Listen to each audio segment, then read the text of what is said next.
Tapos na po kami maglaminate dito mga bossing. Yan po. Karugtong po to ng counter table. So ipapatong na lang po yan sa mga bossing. Ito po yung harap mga bossing. Doon naman yung likod. Ito yung sa mga customer dito. So yun po mga boss.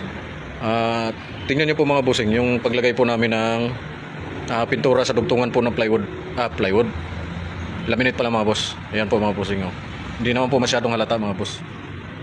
Ayan. Kasing kulay naman niya eh.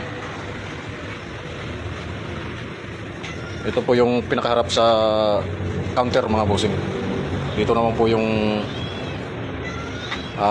mga nagtatrabaho. Doon naman po yung customer. So yun lang po mga boss. Maliit lang po yan mga bossing. Pero kumakain pa rin po yan ng halos 2 laminate po mga boss. Kasi back to back po yan mga bossing eh.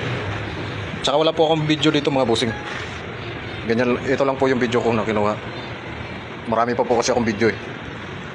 Naglalag na yung cellphone ko pag nasobrahan. Ito mga boss.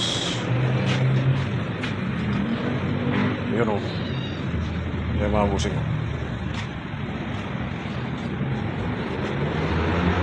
Okay, like, follow, and share na lang po mga bossing. Thank you very much po.